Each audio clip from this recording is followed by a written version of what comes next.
Right. Today, I'm going to do something really practical. I had somebody that reached out to me that is having a hard time getting their property booked in the city of Columbus, Ohio.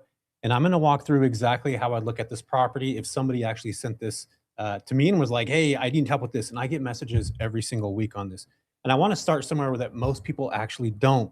I'm not starting with the listing photos. I am not starting with the price. I am not starting with any of that stuff that most people look at. I'm starting with one question. Why does anybody need temporary housing in Columbus, Ohio in the first place? Like, what are they even coming here for? Because if you understand the demand, you can start to understand who the actual customer is. And if you understand the customer, then you know exactly like who's actually going to fit in the property that you actually own. So I could talk about price, I could talk about positioning, where to list it, all those kinds of things. But who should you actually be reaching out to? So that's what we're actually going to do today. All right, guys, I'm going to go ahead and share my screen right now. And if there's anybody here, say hi, what's up? I love to connect with you guys if you are watching me live today. And if you guys have never met me before, my name is Jesse Vasquez, and I've been in the midterm rental space for the last decade. Hold a big giant summit every single year in San Diego. We have 600 plus investors that come learn about midterm rental. So today I'm going to break down exactly how I actually start to look at demand. So I'm going to share my screen with you guys so you can see what we got going on here. And again, as I mentioned earlier, the folks that I had talked to regarding a property, like they're going on several months with their property not booked at all, which really sucks. And many of you may be in that spot where you're having a hard time getting your property booked, and that is extremely common in the midterm rental space right now. So this woman had reached out to me and asked, "Why is my property not booked? What is going on here?" She's had to pay the mortgage out of her own pocket for the last couple months, which, again, for many of you that have short term, midterm rental properties, like this is probably pretty common. And again, today we're actually searching in Columbus, Ohio. So this is where she actually has her property. So, I mean, at first glance, you guys, this actually looks pretty clean. It looks like a nice little property. So we'll go through. This is a living room. It looks like the living and the kitchen area there. Let me see if I can switch over here. Um, the front of the house, which I mean looks good. The living room, not a big fan of this. I feel like it doesn't look lived in. Like if you see the like this is such an easy fix to just upgrade. And it looks like I mean it's pretty basic colors, I suppose. Gray. The dark wood looks nice. If you see these little photos back, like the little art that they have back here, I'm not a huge fan of that at all. I think this is like generic art that's usually picked up at Hobby Lobby or something like that, which I'll talk about here in a minute. But if you look at it, it looks pretty basic. Like it's not bad, but it's definitely pretty basic. Bathroom. This is old school. It looks like an older home, like a mid-century property. Doesn't look bad. I mean, looks cool. I actually like stuff like this. But let's continue to go through here. You got a desk here, which is great. And again, like this place does not look like lived in. It doesn't feel homely. Is that even a word? Is that the same room? Yeah, it looks like the same office space, I think. We're just kind of browsing around here, seeing what's going on. So again, this office looks highly generic. Kitchen, yeah, it's cool. It's doing its job. I think we don't need to go crazy with kitchens, and I think people think they need to have these like extravagant kitchens. You actually don't, because keep in mind, like, who's this property actually going to be for? Who's the main client that you're going to be having in this home? Is it a travel nurse? Is it a doctor? Is it um, is it a construction crew? You got to think about who your client base is. I mean, again, the house doesn't look bad. It's got an outside area, which is cool, hangout area.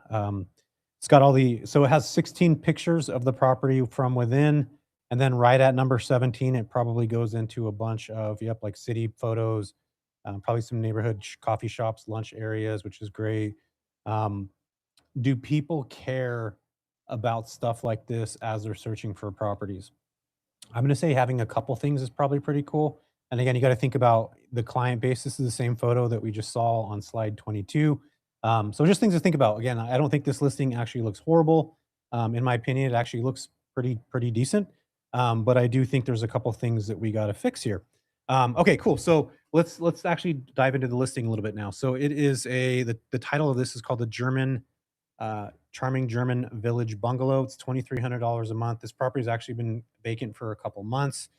They're having to come out of pocket for it. Cleaning fee $200, deposit 500. So this stuff is like pretty cheap already on the site. If you look at the cleaning fees, like $200. That's not bad for a deep clean after somebody stays there. Deposit $500. That's pretty good. And then let's go into the description here. Washer dryer, which is great. I'm glad they have that. Neighborhood overview, they talk about the neighborhood being great, which is phenomenal. It's a two-bedroom. It's got one bathroom, and it's got maximum of three people. And if you look at the calendar here, it looks like it is wide open. Yep, but she said she is not getting any bookings at all. Okay, cool. So again, I wanted to make sure that you guys understand what we're actually looking at here and how we can actually start to piece these things together. So when I look at this, I'm looking at like my entire goal from this, you guys, is looking at my entire goal is looking at not the property itself. And I'm looking at it. We got my kind of 2 cents on the property. But what I'm actually really trying to do is I'm trying to pay attention to what's actually happening in the market, what's actually happening in that space. The demand is what's more important. And I think as we start listing these properties, our goal is like we got to get all these things together. We need to make it look really good, which I think this place needs to look better. Especially in Columbus, there's a lot of investors there that have short term, midterm, all kinds of stuff. So you have to be able to keep up with the Joneses in these markets. But again, at first glance, it doesn't look bad at all. But I think we need to go into the demand now. So I'm going to go ahead and open up another tab and I'm going to grab some stuff that I really want to look at. So the first thing I'm going to do, understanding demand in a market, you need to understand any active projects that are coming through. And our whole entire goal, you guys, is to not be reliant on Furnished Finder. It's to not be reliant on Airbnb. So we want to identify the largest active projects and expansions that are actually happening, developments, construction projects, corporate extensions, anything bringing temporary workers, consultants, relocating employees, healthcare professionals, executives to the Columbus region. We need to find out that, and we need to prioritize actually these folks coming now through the next 12 months. So not only are we paying attention to what's happening now in our market, but we want to have a forecast of what's actually to come.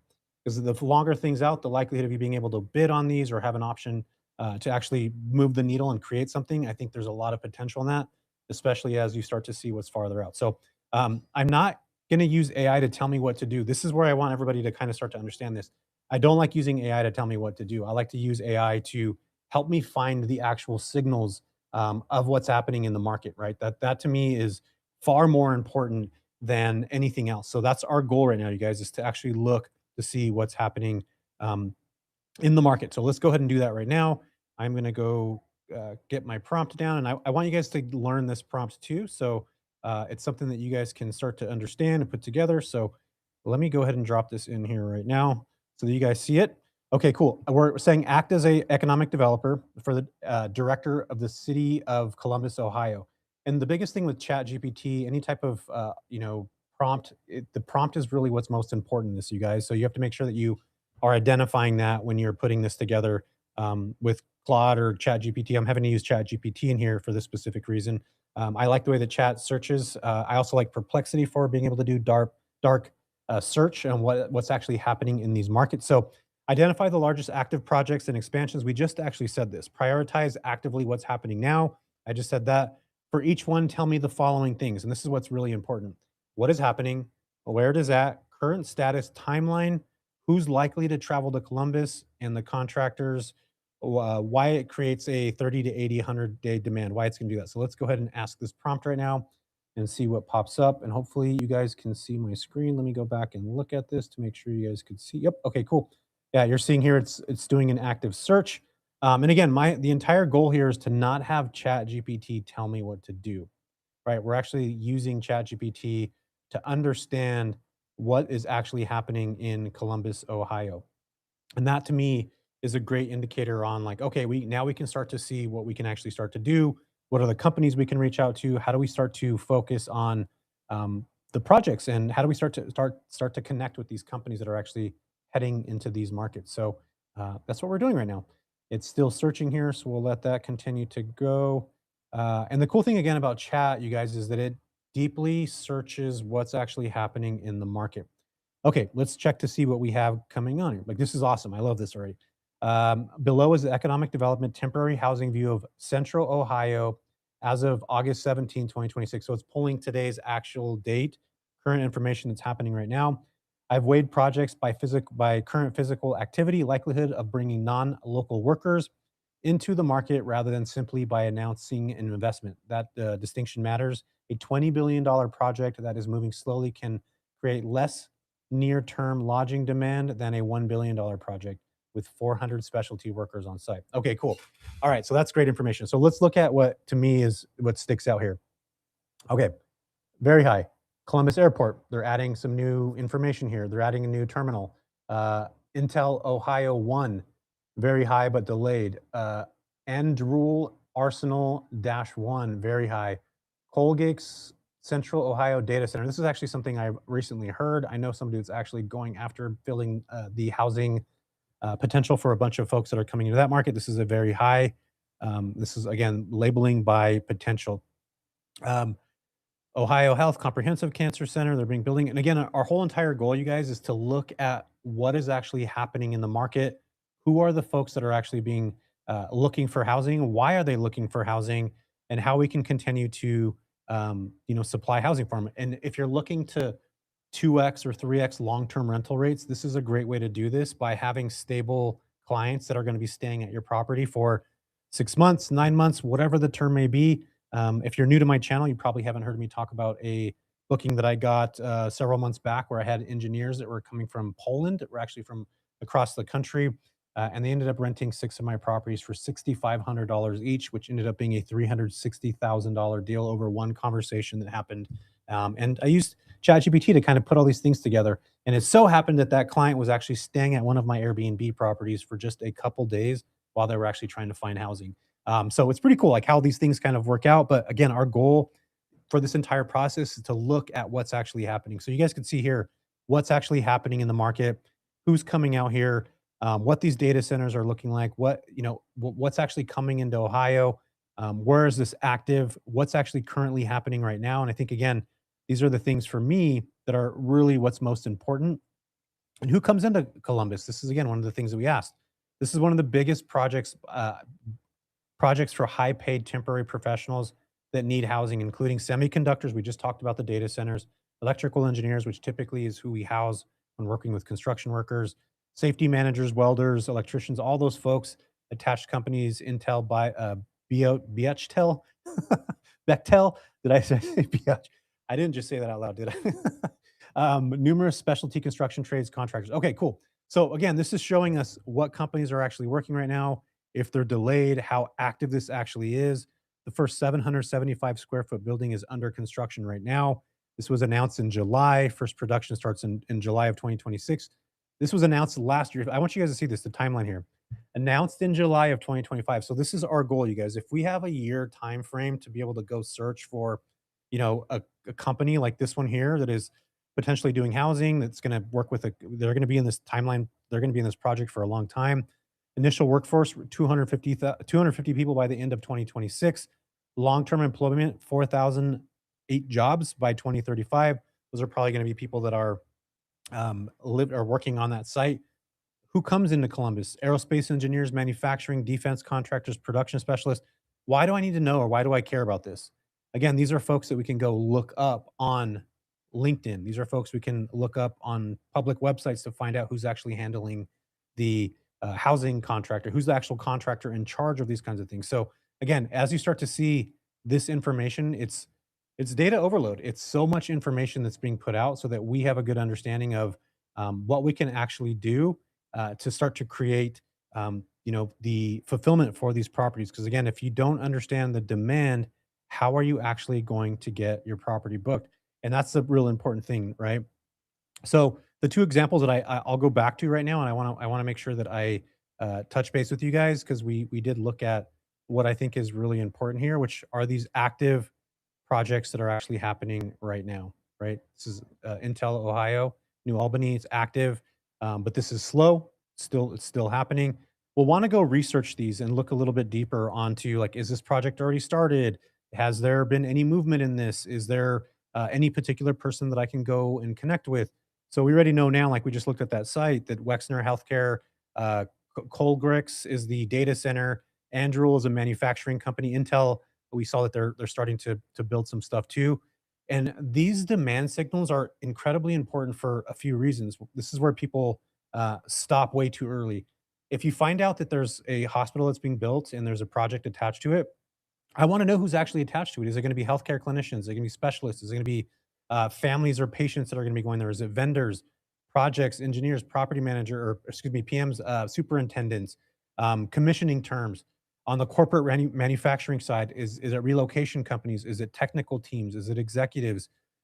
I believe that population isn't the demand; the movement is the actual demand. And I used to do this before, you guys, where I look at how big or how large the population was of a market. Like I would look at Ohio and say, okay, cool, there's X amount of people here. It's continuing to grow. And I would look actively at the amount of people. That doesn't matter anymore, in my opinion. I think it's more important now to pay attention to who's actually moving into the area, what companies are coming through, why is it important, and who are the actual clients that I'm going to go after. And I think we need to start to look at this too. Like, let's go back to the property now. We just saw the demand side of who's actually coming into this market and who's coming here. Now we got to go look at who this property is actually for. Let's see. Z Artist 1605. Hey Jesse, new to midterm rentals, learning as much as I can. Hey, what's up? Welcome. Thank you for hanging out with me. Just so you guys know, every Monday I go live at 4 p.m. Pacific Standard Time. Sometimes I have issues with the computer, which I'm having right now or I did earlier. So I actually ended up having to go on a little bit late. So again, we understand where the demand is. We know where it's coming from. We definitely get that. Is everybody cool with understanding where demand comes from? We just looked at it now. Okay, cool. So we understand demand. Now let me go ahead and go back into this other screen here real quick so that you guys can take a look at what else I'm going to be doing, which is looking at our um, property here again. So let me go ahead and pull this screen up so you guys can take a look. All right, cool. Okay. So we're looking at the property now. And again, she's having a hard time getting this place booked. I think it's a very generic layout. I think it's a generic, the layout's not actually generic. I don't mind the layout, but I think it's a generic setup. I feel like it's a very simple property, which again, sometimes this works, but when you're competing in a market like Columbus, Ohio, which has a ton of people that are operating in the space, you are now in a different position. You have to be thinking way ahead. You have to be thinking about the other folks that you're going to be competing with and how do you actually start to outperform them? And a lot of it starts with the demand, which we just talked about a minute ago. And secondary, you don't want to be just listed on these platforms waiting to get booked. You want to be really thoughtful on how can I actually start to approach these properties in a different way? How can I actually create the best case use for my property? And what is the best way that I can start to connect with companies? And I just showed you guys this a second ago. You guys got a chance to see what that actually looks like, right? What it actually looks like to focus on, these specific clients that are coming through. And now our goal is to like find out why is somebody going to want to stay at my property as a two-bedroom, two-bath queen, three sleeps three workspace. It has a parking. It allows pets. Is that the place that is going to fit a clinician and a spouse? Is that a place that'll fit a clinician and a child? Is that a patient's family that's going to stay at that property? Is it going to be a relocating employee? Is it going to be a solo professional working in that space? I think this is why I'm not a big fan of why I don't love this question. Like, why is this? What's better, a one bedroom or a four bedroom for who? And I think this is where you need to understand, like, what is my property actually? Who is it actually going to serve? Right? The property changes the customer unit. Like, it completely changes the way that people are looking at this. So, a two bedroom, am I going to be able to put five engineers in there? Am I going to be able to put more than several people? So again, am I going to be going after a company that's going to be bringing 20 employees if I only have a two bedroom that can supply for two people? Right? So I think that's something that's really important. But before I do that, I want to do this. Let's go ahead and do another thing. Okay.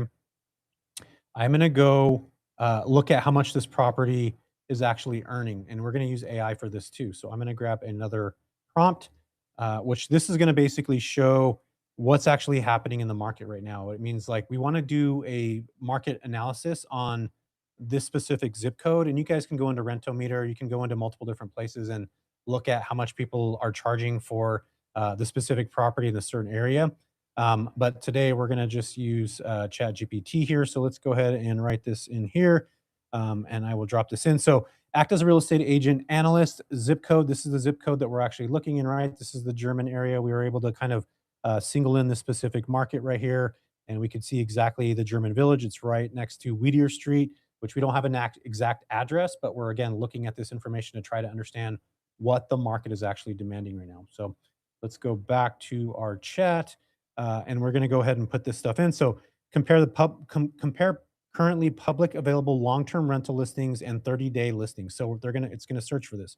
Likely unfurnished. Let's go back and look at our prompt. 30-day range. We're looking to make sure of that.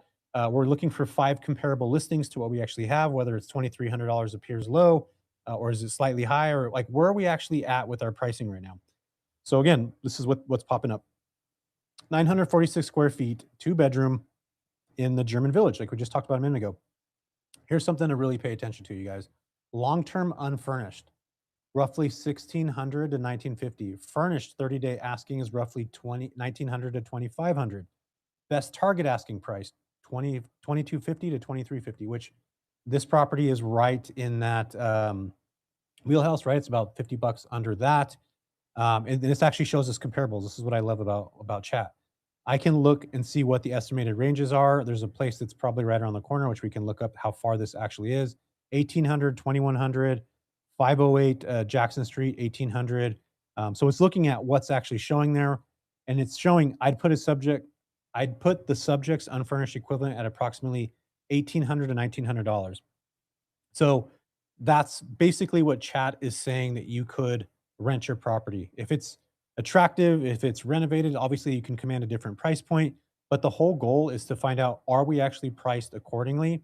And what I normally do is I'll go into Furnished Finder and I'll look at 30 days properties that are 2 bedroom, 2 bath, that are similar to the type of property that I have, 2 bedroom, 1 bath, that have the same kind of aesthetic, that are maybe put together the right way. And I'll look, is my price point on par with what other people are charging in the space? Why is the reason why my property is not booking right now? And again, our goal is, like, when people are anxious because they've been paying their mortgage, that's the first thing. Like, what do I need to do? Lower price, lower price, lower price, lower price. But we can see here that based off of what just came through on chat, that the numbers are probably a little bit high. And again, I'm not going to do a deep dive analysis on this where we're like looking into this specifically per property. I'm just showing you guys kind of an overall look. But this is giving me the 5 useful comparisons, right, on Furnish Finder, which is 2,000 bucks a month. Seems like maybe it's another property. Oh, this is your property, 2,300. So it's 15% above. 72 Hanford Street is pretty close. Let's actually take a look at this one. Okay, this is not for sale though. I'm glad I clicked on it.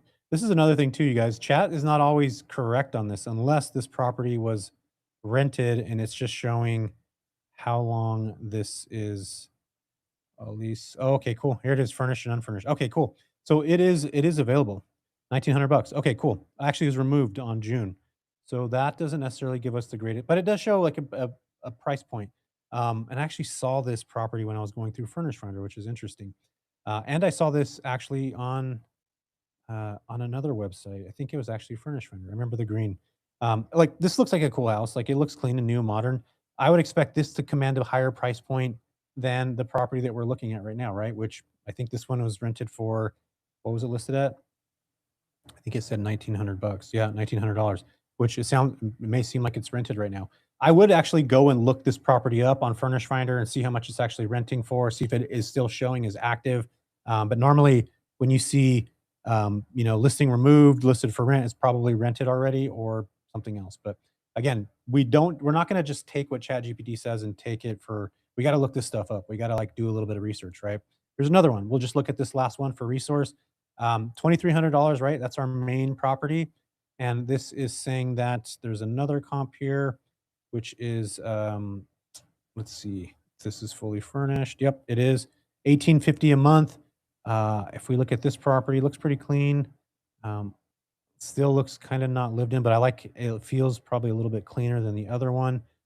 Still generic, like this wall art is generic. I feel like but it does look like it has a clean, simple look to it. And I think that to me is more important than anything. If you have a clean, simple look in a property, and keep in mind, you guys, these aren't midterm rentals. You don't have to make these look. I mean, excuse me, these aren't short-term rentals. You don't have to make them look like these expensive designer. Like, my buddy Rob has a company called Funkit Interior. Shout out to Funkit. If you guys are going to do STRs, you have to design for what's working right now in the short-term rental space, and it's overly designed properties, themes attached to them, it's experiences that are attached. That's 20 something years of the evolution of Airbnb, right? I've talked about this before. The midterm rental space, You can have the equivalent of a 2017 Airbnb as long as it looks clean and comfortable like this. This I think would do great as a rental. So as we're starting to build these things together, we want to think about how how clean do I need my property to look? Do I need to overly design it? Probably not. And what actually needs to be really important. And I don't want to go crazy into detail on this, but all the high touch point items, your kitchen, your bathrooms, your beds, the living space, like you need to have quality things, couches, tables, those are going to last you a long time. You don't want to buy things once or twice or thrice. You want to buy things one time and have them for a long time. And you don't want to get calls at 2 a.m. in the morning because your bed broke and because you bought it at IKEA and it's a metal frame and it's crappy and it needs to have Allen wrenches tightened. And I've done this before, so you guys don't want to have that. So, yeah. Anyway, the goal is to find the properties that are same and similar. And as I'm looking at this one here, I am starting to already think this property may be priced at the wrong space. Now, I want you guys to remember this because the long-term rental numbers aren't necessarily they're not that much crazier than a furnished unit. So automatically in my head, I'm thinking, why is this property so close to the long-term rental price points? And that sometimes happens in markets like in the Midwest in certain areas. Like, would I much rather short-term rent a property or excuse me, long-term rent a property if I'm only going to make 2 or 3 to $400 difference? Maybe. Like, is it worth the aggravation of trying to build this? So as you guys are building your business, you need to think about that in certain markets. But for me, again, 2,300 price point. I feel like this property might be priced a little bit too high. And again, I think that that's not necessarily the best thing. And it's saying here, it appears it's relatively thin.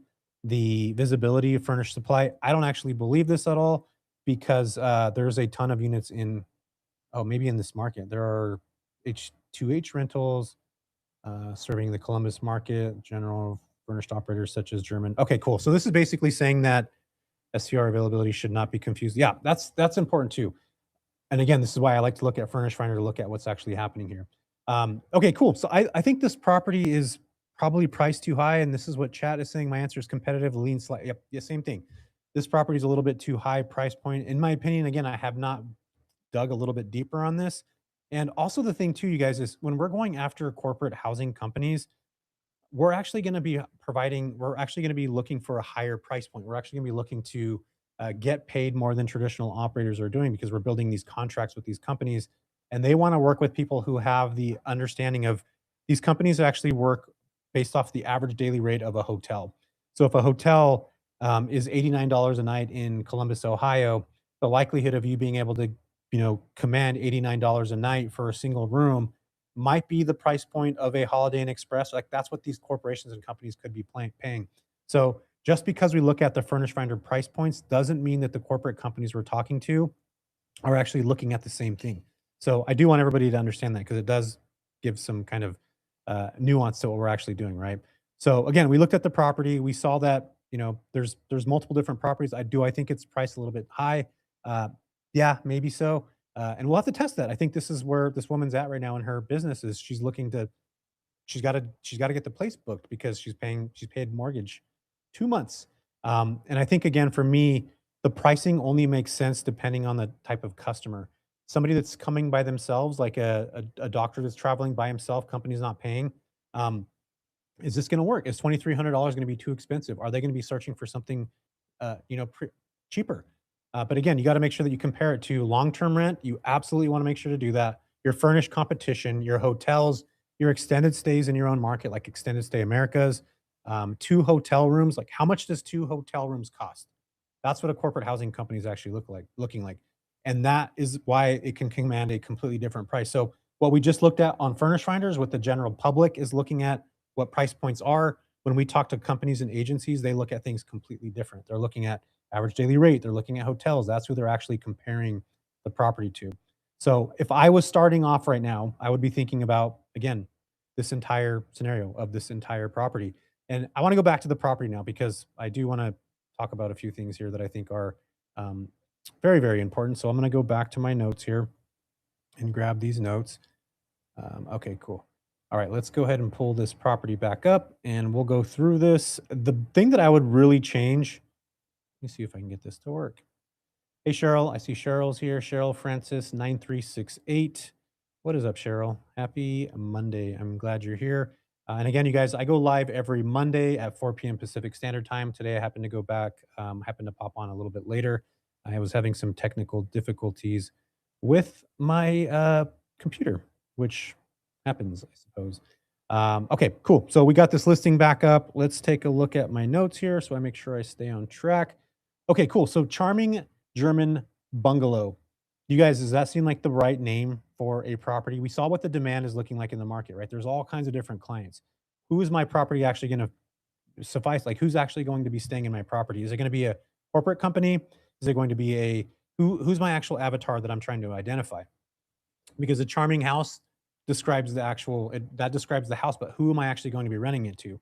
So, like, what I would do is I'd probably position this to, let's actually see what's close here. Nationwide Children's Hospital. Let's just use that.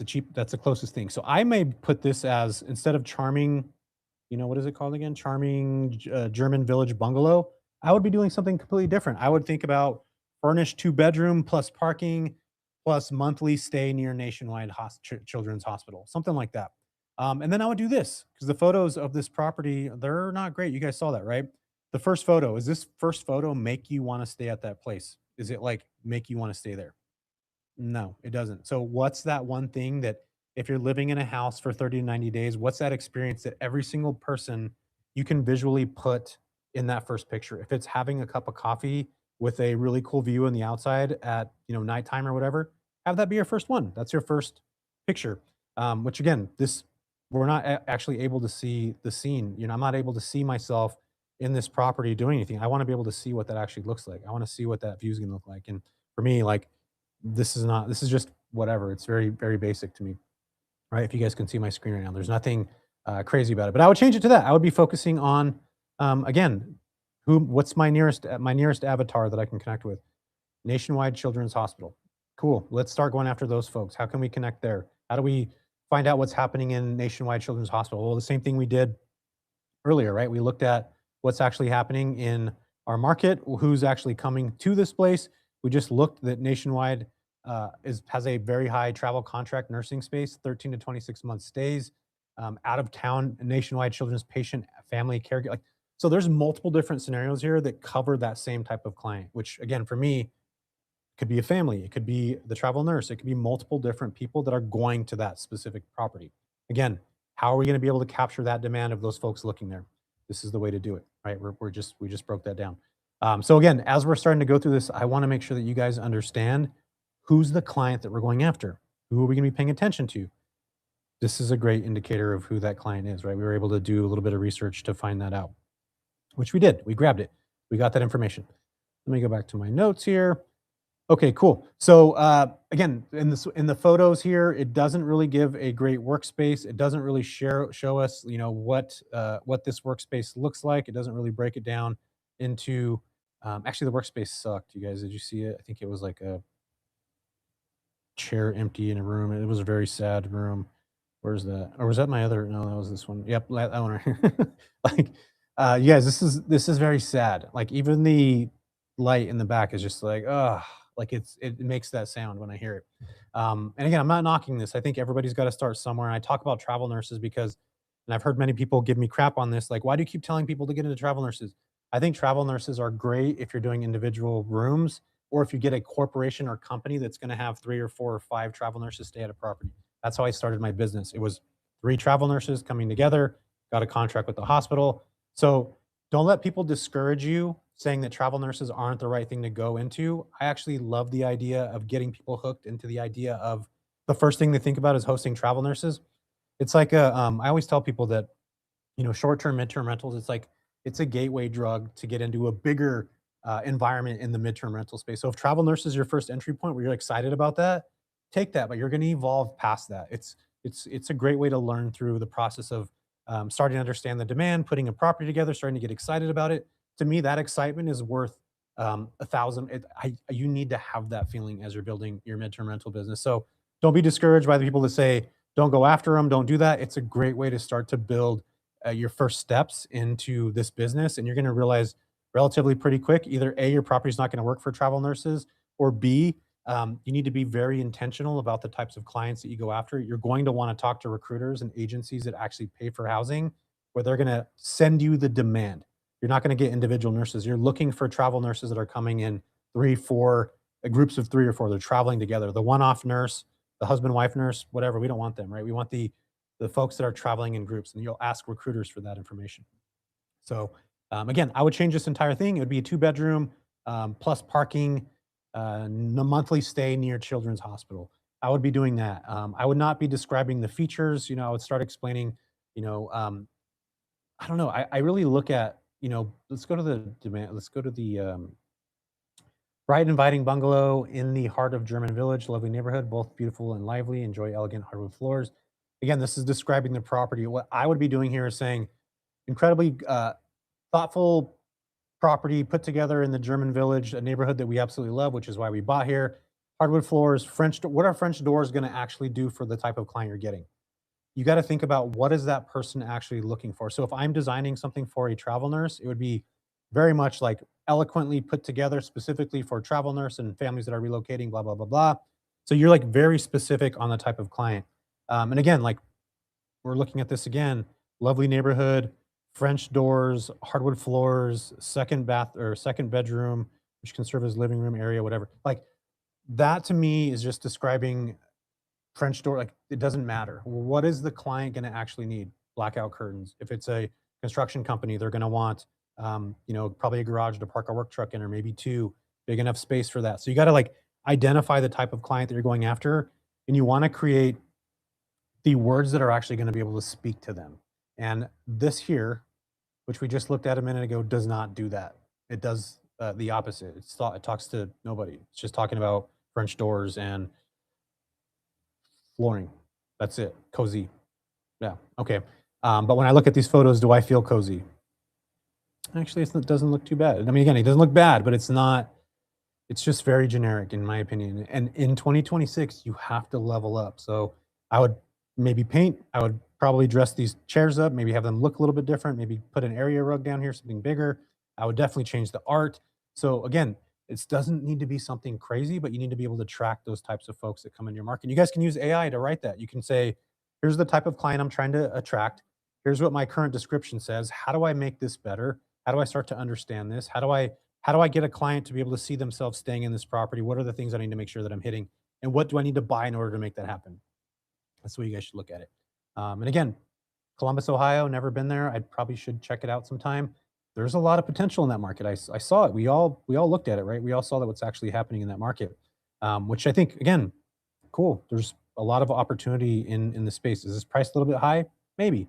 And again, I'm just showing you guys context to the type of things that I look at as I'm starting to build out, my midterm rental property, or as I'm looking at what do I actually do? How do I start to find out who's coming into my market?